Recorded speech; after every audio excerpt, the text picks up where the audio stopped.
So, as of a few hours ago, New York Times released an article entitled Saudi Arabia Confirmed as Sole Bidder for the 2034 World Cup, which essentially means that they're going to get to be the hosts of the third World Cup from now, which is cool. Qatar got their World Cup last year. Saudi Arabia, another Middle Eastern country, can get one.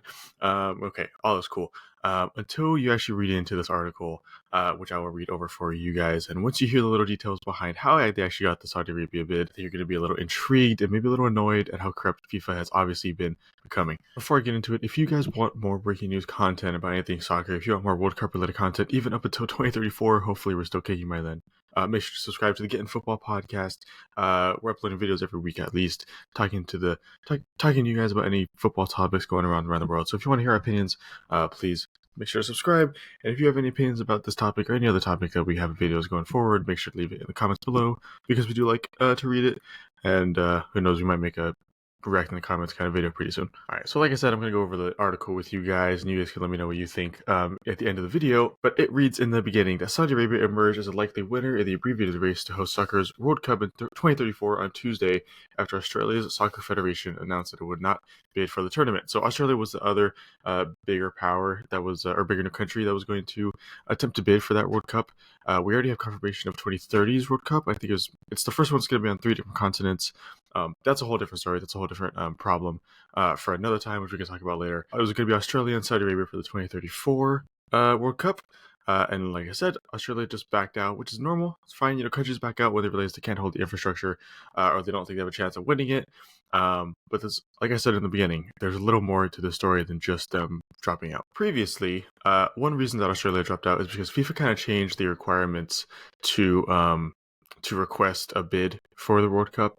Specifically, they announced a truncated bidding timeline for the 2034 tournament, telling the nations that they only had 25 days to formally express their interest and provide documentation and declarations for a 48-team multi-city event that typically requires billions of dollars and years of planning.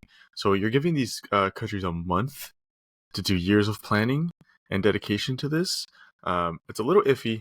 It's a little iffy for sure. Not something that they've done before. I mean, typically we wouldn't even know the host for World Cup for like another 2 or 3 years, let alone 11 years in advance. It's pretty early. Because 2030 has the 3 different soccer federations being involved, FIFA also said that bidders from only Asia and Oceania, so Australia, would be considered for the selection. Again, still a little iffy. I mean, who knows? FIFA could have literally planned 2030 to essentially give Saudi Arabia the bid for 2034 because they knew that Australia wouldn't be able to do it. It's a little interesting, a little for speculation. You can speculate however you want to. But we all know that Saudi Arabia have been wanting to host the World Cup. I mean, they've kind of made strides to growing their football, especially with this past summer, with all the signings they've made throughout the world, despite very low attendance. But that's a story for another time as well. It's the same perspective as USA hosting the World Cup in 2026. It's the same kind of thing. They want to use it to grow the sport of the country and make it, a major sport and become a major powerhouse in the world of football. So since Saudi Arabia has been wanting to host the World Cup, I mean, they've made multiple preparations for this for years. They essentially want to be the representation of Asia. So they'll go to the countries, they'll help them build something like their soccer infrastructure, or they'll host events in other countries with Saudi backed money, things like that. So they're kind of just building allies, building people that would vote for them in the FIFA congregation, I guess. Give them a little boost of help. Actually, not a little boost. It's a pretty big boost. Same thing with Qatar. I mean, we all know how corrupt it was that Qatar got the World Cup bid. Essentially, in the end of it, pretty much paid off people to essentially give them a bid. And I don't see how Saudi Arabia is doing it much differently, just doing it with a different mask on. It's definitely going to be interesting because, Qatar was under the spotlight of the world and the world's critiques for a decade because of their not only confirmation of hosting the World Cup in 2022, more morally deficient things that surrounded it, with the workers and just essentially slavery and things like that. So they were under scrutiny for a long time. The World Cup ended up being good in the end in terms of football. I don't know in terms of actually going there. Obviously, I didn't go there, but who knows? 2034 might be a little bit different. But they face scrutiny. So Saudi Arabia putting themselves out there through this in an environment where they've never really gotten any praise from the footballing world is definitely a big risk for them. But at the same time, they got so much money, like they don't really care, especially if they're hosting the World Cup. Like, so another reason why you could consider this a corrupt bid is because FIFA's requirements, they altered for the 2034 World Cup, but they altered almost exactly to Saudi Arabia's preparedness, which is a little interesting. One of the requirements is that a World Cup ready country must have a minimum of 7 tournament ready stadiums to play in, right? Makes sense, especially because there's going to be 48 teams playing.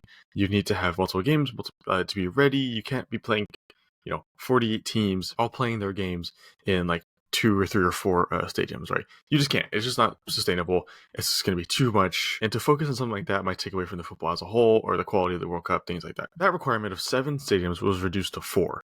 And take a guess at how many stadiums Saudi Arabia already has ready for the World Cup. 4.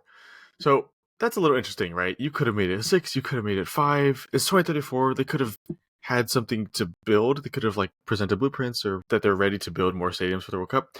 But no, FIFA brought it down to exactly how many stadiums they already have, which I said is interesting. 48 teams playing across 4 stadiums doesn't really make sense. It's going to be a lot of planning. I'm waiting to see what's going to be like. Unfortunate for Australia too, because like I said, Saudi Arabia had the backing of most of Asia, if not most of the footballing world in hierarchy. So Australia was going up against a tall order for sure. Who knows, maybe they come back for the 2038 or 2042 ones, but that's so far in the future. That's like almost 2 decades in the future. Who knows what they have planned, but I would love to see an Australia World Cup for sure, because they just had the Women's World Cup this past year and it turned out pretty good. It turned out pretty well. So that's really it. I don't know. Who knows the state of Saudi Arabian football by the time? With the progress made right now, they could be in a much better spot in the next decade. But who knows? Who knows what's going to happen? We still got 11 years into it. I'm curious to see what new information will be released in the coming days, weeks, even years. But who knows? This is just another one of FIFA's ventures that a lot of people are going to question. A lot of people are going to be doubtful about, to say the least. I'm one of them. FIFA loves their money. Keep an eye on it for sure. We'll keep you guys updated when information comes out. So if you want more information on the 2034 World Cup or any other World Cups, like I said, coming up soon, make sure to subscribe to the Get in Football podcast. Make sure to like this video if you found it informational, if you found it helpful. And turn notifications on, all that jazz. And let us know what you think about the whole Saudi Arabian bid and Australian lack of bid. We want to hear your opinions for sure. And if you guys share the same viewpoints as me or not, that's okay. Let me know. All right. And I hope you guys have a good rest of your day. See you guys.